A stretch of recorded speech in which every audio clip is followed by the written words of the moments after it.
Hello students, welcome to Gnan Manjri Vidyapeeth Online Education.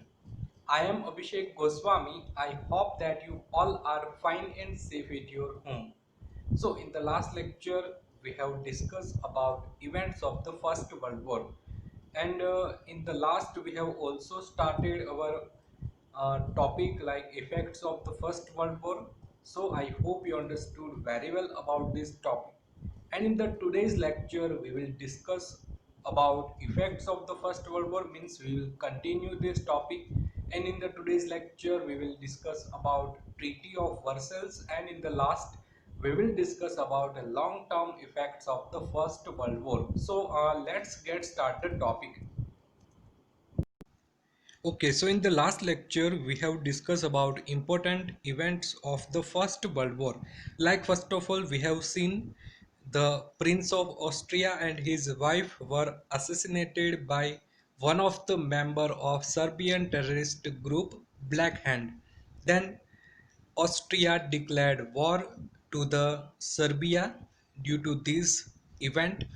Then we have discussed about dominance of the Germany during the initial period of the war.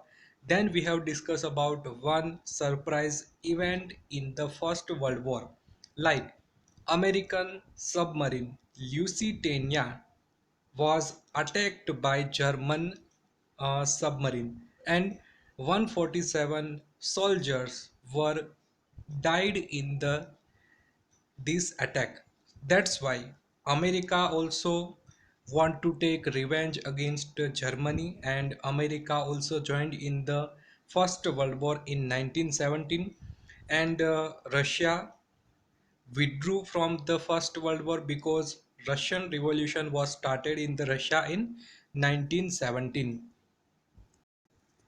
Then in the starting of the war, 24 nations were part of the Allied nations and 4 nations were part of the Axis nations. Like in the Axis nation, uh, 4 nations are Germany, Turkey, Bulgaria, Hungary and Austria. Austria-Hungary is a mixed part and it is known as Austrian-Hungary Empire. Then in the Allied nations, the major country like France, Russia, Japan, UK. And in the last, we have seen America also joined in the Allied nations. And result of the First World War, Germany surrendered to the Allied nations because in the 1917 America joined in the First World War. Then consequently Panama, China and other countries were joined in the Allied nations.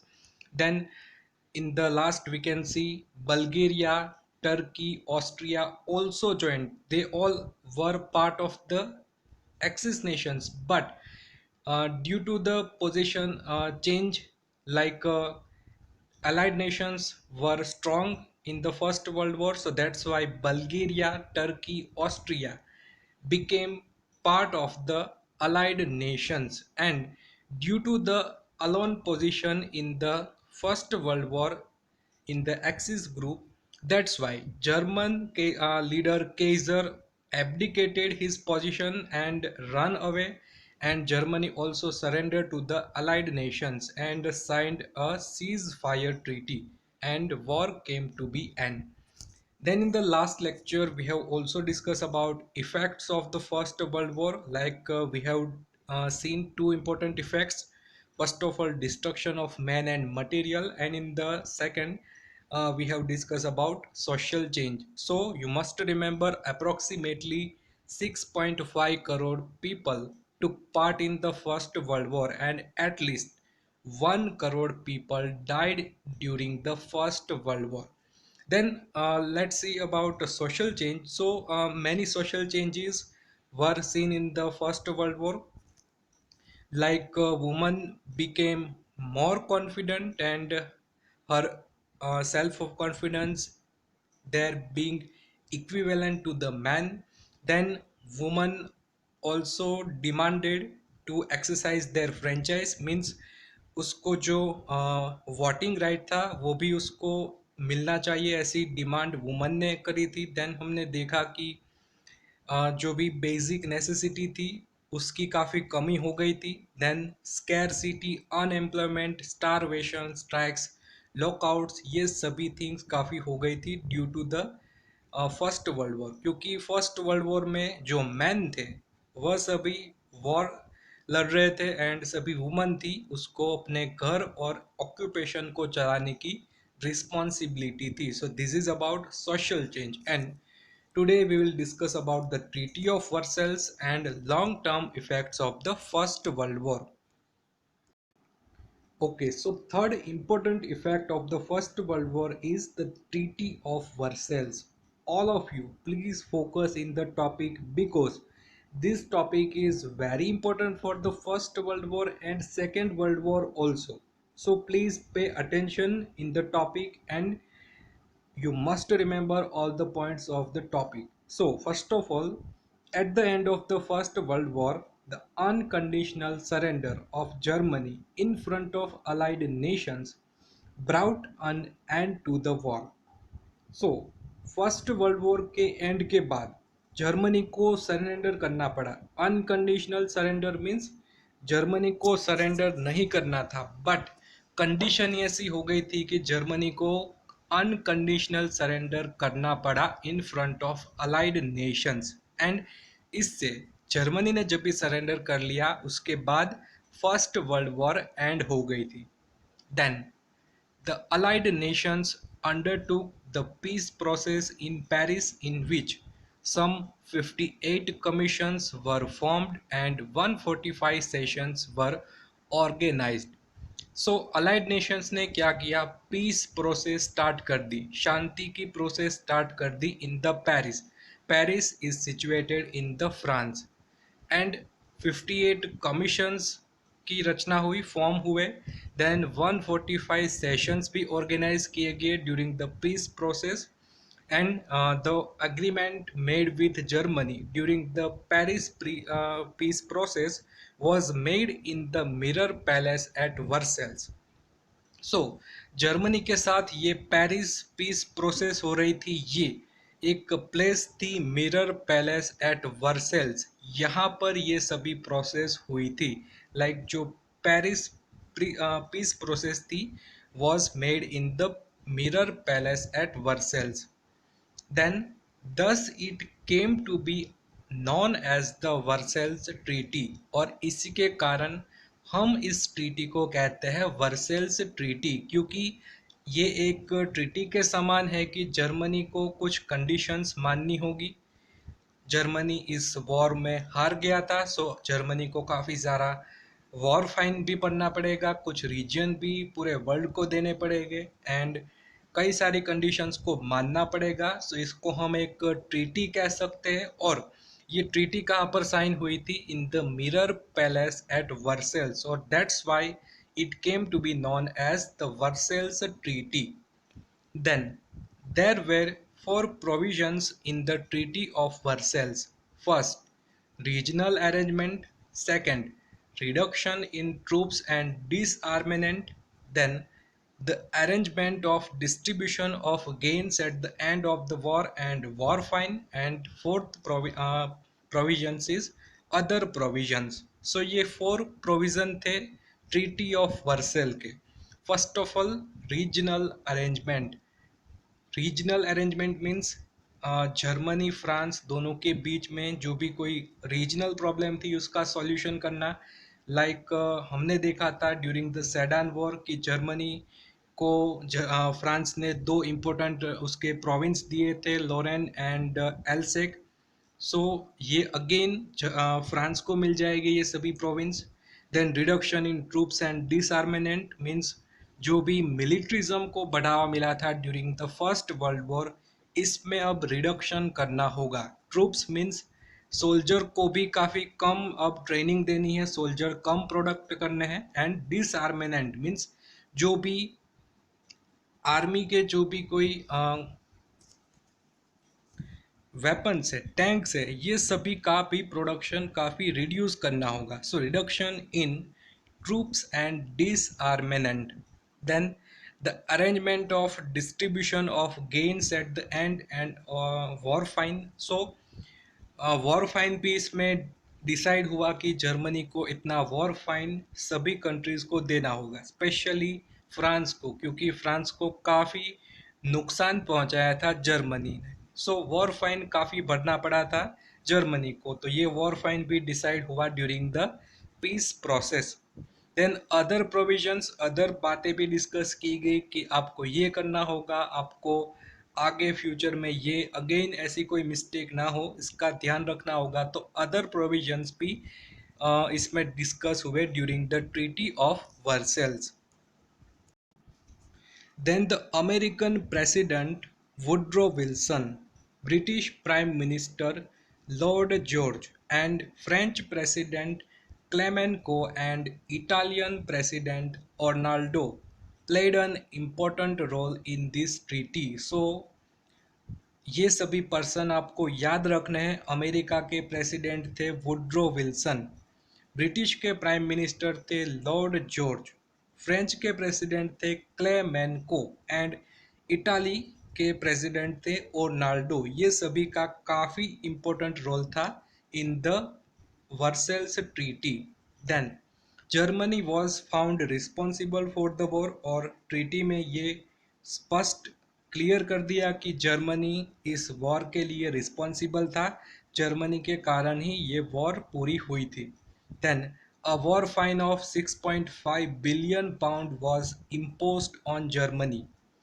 War fine declare किया गया, decide किया गया कि आपको 6.5 billion pound देना होगा सभी countries को। वॉर फाइन जो भी कंट्रीज को काफ़ी नुकसान पहुंचा था, ये सभी कंट्री को टोटल मिला के 6.5 बिलियन पाउंड जर्मनी को देना होगा। एंड आप इमेजिन करो, ये वॉर फाइन इतना ज़्यादा था कि ऐसा मानने को मिलता है कि लास्ट में जर्मनी ने लास्ट हफ्ता था ये 2004 में फ्रांस को दिया था। ये इवेंट थी 1919 की, और 1919 से लेकर 2004 तक जर्मनी वॉर फाइन भर रहा था टुवार्ड्स द फ्रांस। तो आप समझ सकते हो कि ये अमाउंट काफ़ी बड़ा था। 6.5 billion pound is a very big amount.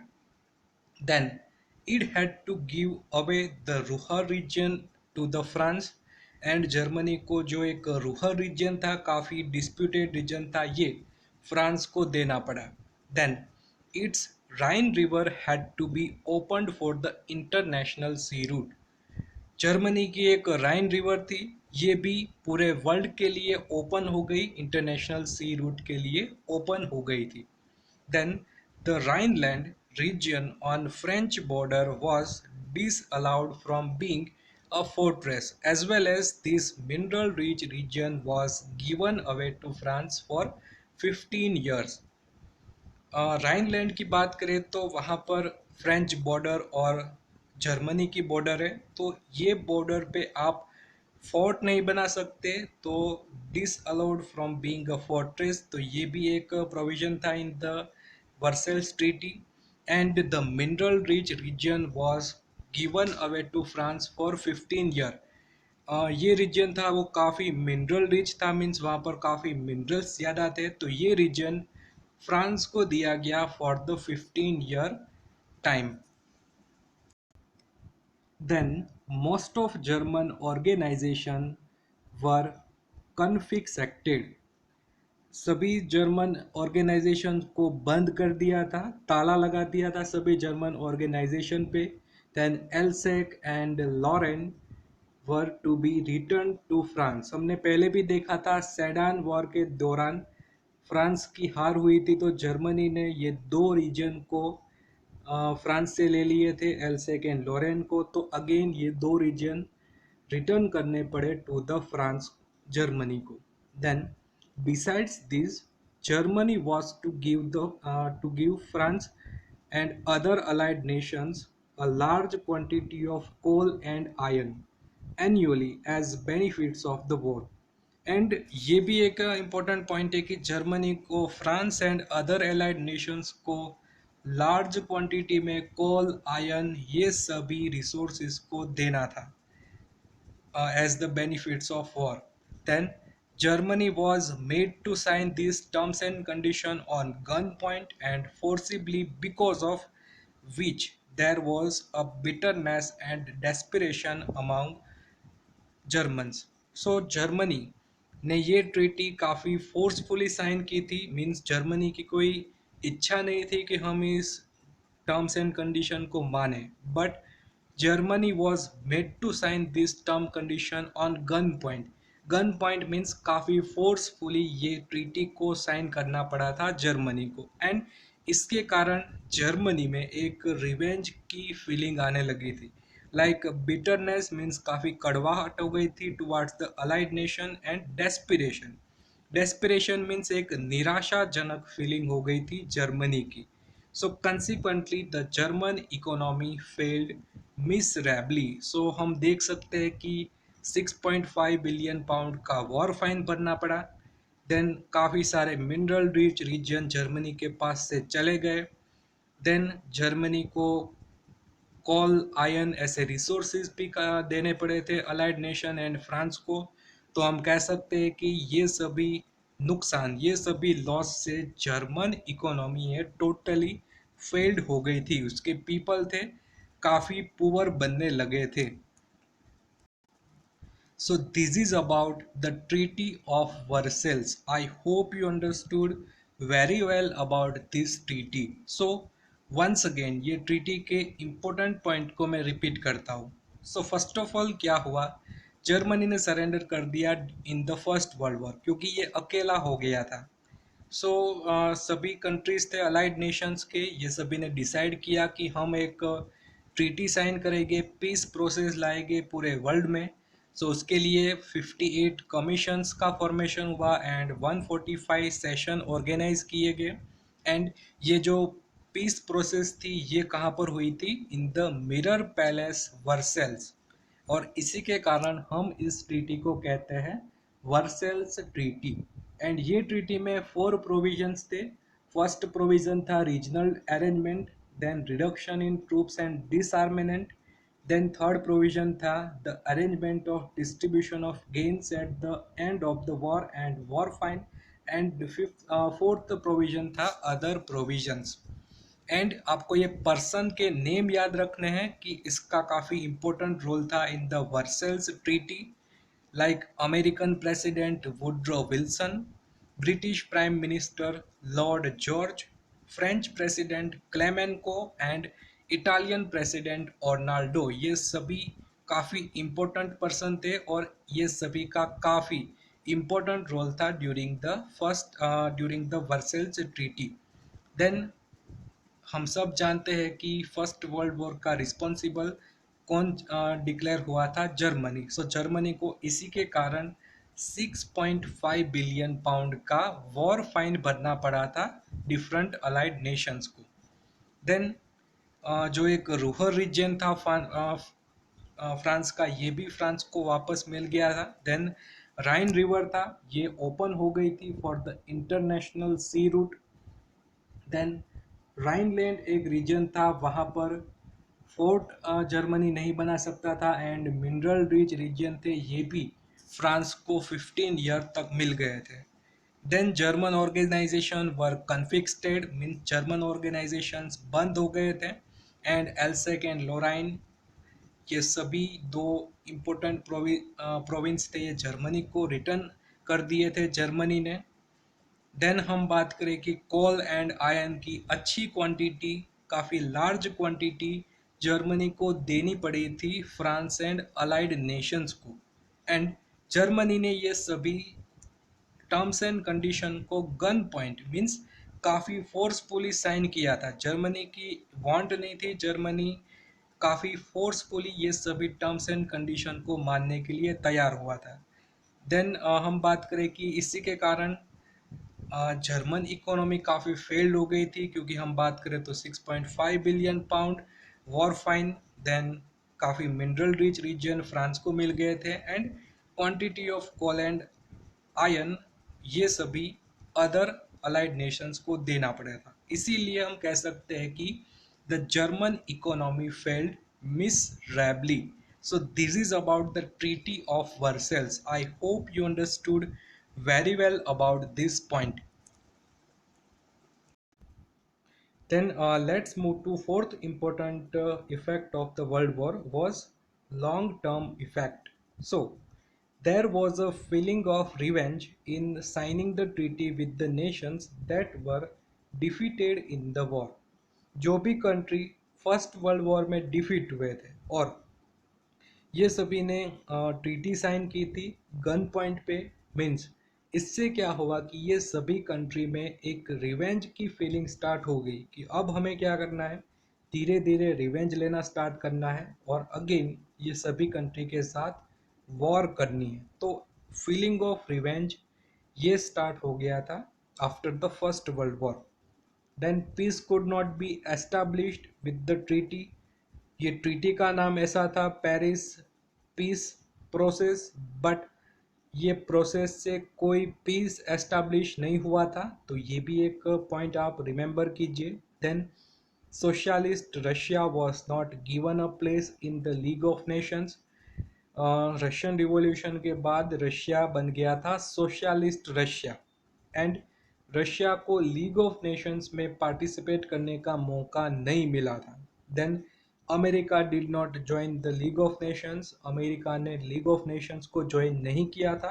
Then that's why it can be said that the reason for the second world war was in the peace process of the first world war itself। सो इसी के कारण हम कह सकते हैं कि second world war का reason यही था कि जो फर्स्ट वर्ल्ड वॉर के बाद में जो पीस प्रोसेस साइन हुई थी ये खुद सेकेंड वर्ल्ड वॉर का एक रीज़न था।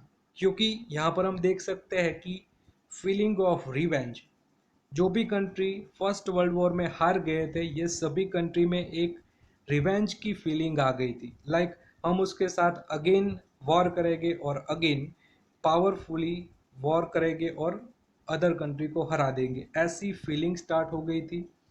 देन रशिया को पार्टिसिपेट करने का मौका नहीं मिला, सो रशिया भी एक रिवेंज रखना चाहता था towards allied nation. Then America ने लीग ऑफ नेशंस में पार्टिसिपेट नहीं किया एंड इसी से हम कह सकते हैं कि the reason for the second world war was in the peace process of the first world war itself। So this is about the first world war. हमने इस यूनिट में फर्स्ट वर्ल्ड वॉर को कंप्लीट कर लिया है। First world war की starting कब हुई थी? सर्बिया एंड ऑस्ट्रिया के बीच में जो वॉर हुई थी उसके बाद से फर्स्ट वर्ल्ड वॉर स्टार्ट हुई थी। देन काफ़ी सारी इवेंट्स हुई, जर्मनी लास्ट में वॉर में हार गया, वर्सेल्स की ट्रीटी हुई और काफ़ी long term effect first world war के हमें देखने को मिले। बट हमने आगे देखा कॉलोनाइलिज्म इन एशिया, कॉलोनाइलिज्म इन अफ्रीका, यहाँ से स्टार्ट हो गई थी फर्स्ट वर्ल्ड वॉर। लाइक ये सभी ही रीज़न थे फर्स्ट वर्ल्ड वॉर के। हमने बात की थी सेडान वॉर, तो सेडान वॉर के कारण जर्मनी एंड फ्रांस में काफ़ी एनमिटी हो गई थी।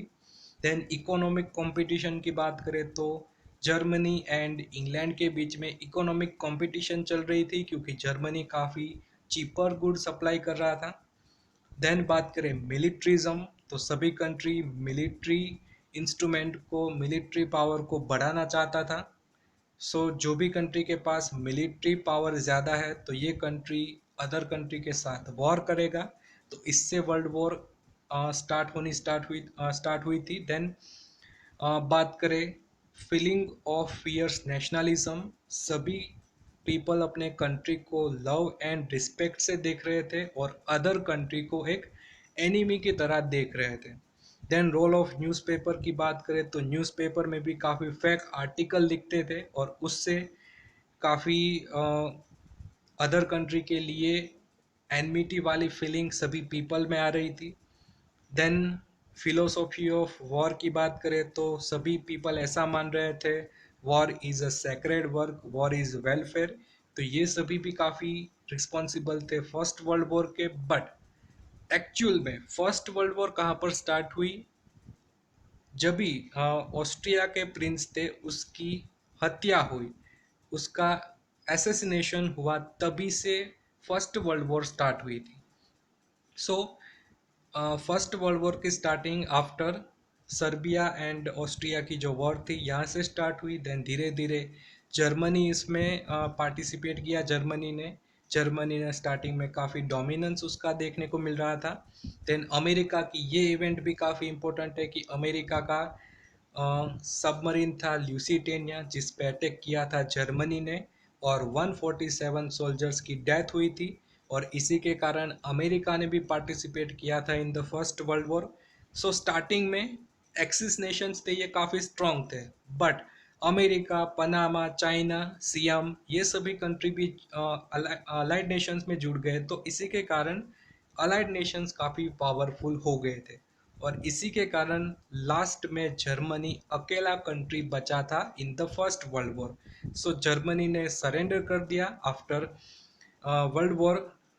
वर्सल्स ऑफ ट्रीटी साइन हुई और जर्मनी फर्स्ट वर्ल्ड वॉर के लिए रिस्पॉन्सिबल साबित हुआ।